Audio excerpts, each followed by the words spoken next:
Ciao, questo è il podcast dedicato alla logistica, alla supply chain e all'innovazione tecnologica. È lo spazio in cui proviamo a rendere chiari anche i temi più tecnici, senza complicarli. Noi siamo Stesi e questo è Talking Supply Chain. Oggi siamo con Andrea Leonarduzzi, Senior Advisor di Stesi. Così pare. Ciao. Ciao. Allora, il tema di oggi sono gli AGV.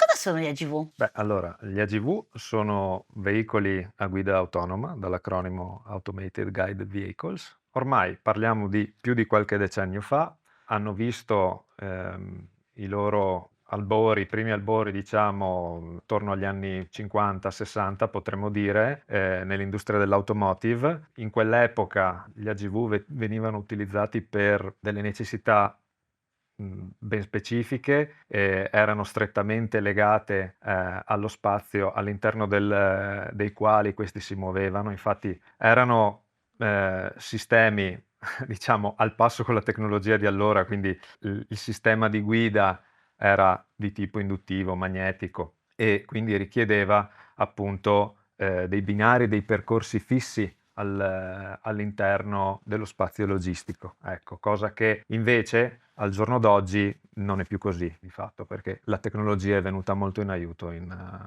questo senso. È una tecnologia che ha più di qualche decennio sulle spalle. Nei primi anni 90 potremmo dire, con l'introduzione dei sistemi informativi diciamo sempre più avanzati, e sistemi informativi soprattutto che hanno iniziato a supervisionare le attività produttive e logistiche di campo. C'è stata un'integrazione sempre più forte tra appunto questi sistemi e i sistemi di movimentazione, nello specifico gli AGV, e quindi siamo ai giorni nostri nei quali appunto l'integrazione tra sistemi e mezzi di movimentazione è sempre più stretta e sempre più sinergica. I mezzi di guida non sono più quelli rudimentali degli anni 60, ma comprendono tecnologie come la guida ottica, la guida laser, la guida intelligente, che incrocia anche tipologie di sensoristiche diverse per consentire al mezzo AGV una navigazione naturale all'interno dello spazio logistico. Quali sono i driver di scelta per un responsabile, un direttore di magazzino, di produzione, per scegliere l'AGV migliore per il proprio plant? Beh, allora iniziamo a dire che ci sono diverse tipologie di sistemi AGV, si possono categorizzare secondo diverse possibilità. Abbiamo parlato prima di sistema di guida, ma gli AGV si differenziano anche per tipologia di unità di movimentazione, quindi che cosa mettiamo sopra questo AGV, sia per come lo trasportano. Quindi abbiamo dai classici sistemi a sogliola, d'accordo, quindi che adottano delle baie di interscambio e praticamente sollevano l'unità di carico per portarla a spasso all'interno del magazzino. Abbiamo anche carrelli automatizzati, i classici frontali piuttosto che carrelli retrattili, dotati di sistema che li rende autonomi dal punto di vista della guida, e quindi parliamo di sistemi AGV che sono in grado di movimentare merce in quota, per esempio, fino ai sistemi speciali che sono, diciamo, disegnati, progettati su specifico requisito del carico da muovere. Perché un manager dovrebbe valutare l'introduzione di un sistema di questo tipo? Beh, i driver sono questi sommariamente: la ripetitività di determinate movimentazioni, il fatto che queste movimentazioni siano sostanzialmente a basso valore aggiunto, e anche il layout di magazzino. Quindi è importante valutare anche questo aspetto, anche se per la tipologia di mezzi che ci sono oggi questo diventa un aspetto sempre meno vincolante. Ti faccio una domanda da Sandea. Come posso integrare l'AGV all'interno di un flusso? Ok, beh, allora, in prima battuta occorre analizzare in maniera approfondita quali sono i flussi di magazzino, in modo tale da andare a introdurre l'AGV nei flussi che meritano di essere trattati da un sistema di questo tipo. Dopodiché c'è bisogno di un sistema di magazzino in grado di supervisionare le attività che vengono assegnate ai diversi mezzi di trasporto. Quindi qua parliamo sostanzialmente di sistemi VCS, sistemi VMS. In questo senso, all'interno della nostra suite gioca un ruolo fondamentale il nostro modulo dispatcher, che è quella parte di Silva che si occupa di definire le missioni di trasporto che devono essere rilasciate ai dispositivi di campo, d'accordo, ai mezzi in questo caso, e si occupa del dispatching di queste missioni nel modo più efficace e efficiente per quelle che sono le movimentazioni che sono da gestire. Che cos'è il dispatching?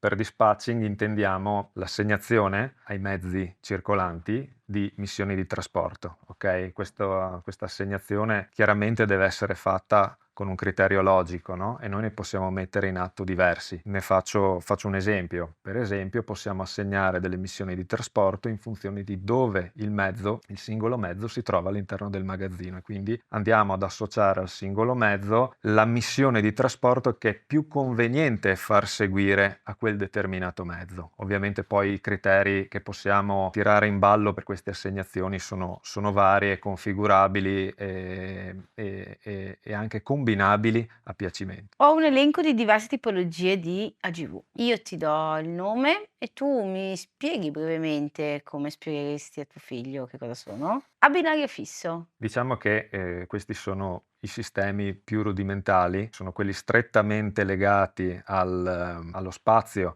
all'interno dei quali operano. Chiaramente, lo dice la parola stessa, sono dei mezzi che si muovono su percorsi prestabiliti. Qui l'estendibilità, questo è un po' il contro di questa soluzione, l'estendibilità di questo tipo di soluzione è limitato dal percorso fisso, potrebbe richiedere delle modifiche al layout del magazzino, ecco. Quindi al variare delle esigenze è un sistema che risponde un pochettino peggio rispetto agli altri, è un sistema un pochettino più Blinda? rigido, sì, blinda un pochettino l'implementazione. A navigazione laser. I sistemi a navigazione laser sono i sistemi che ci capita spesso di integrare all'interno della nostra soluzione e sono sistemi che si muovono all'interno dello spazio logistico con l'ausilio di riflettori posizionati in punti strategici all'interno dell'impianto. Ecco, questi chiaramente rispetto agli AGV su binario fisso permettono una flessibilità maggiore, ecco. Un'altra tipologia è la AMR. Sì. Cos'è? Parliamo di AGV che si muovono nello spazio combinando sensoristiche di diversa natura. Diciamo che nel mercato si trovano dei player che combinano i dati che provengono da queste sensoristiche con tecnologie di machine learning e intelligenza artificiale. Questi dispositivi sono in grado di muoversi in maniera autonoma all'interno dello spazio, secondo quelle che sono appunto le istruzioni che gli vengono impartite comunque, e quindi sono notevolmente più flessibili delle precedenti tipologie, ecco. Come Stesi abbiamo integrato queste tecnologie in diversi scenari presso diversi impianti con il supporto dei nostri partner tecnologici per quanto riguarda appunto i sistemi di movimentazione. Gli scenari tipici sono la movimentazione interna delle merci, l'approvvigionamento delle linee, ok? Così come la preparazione di spedizioni tipicamente a bancale intero. La supply chain ha ancora tante cose da dire e noi di Stesi abbiamo intenzione di dirle. Ascoltateci.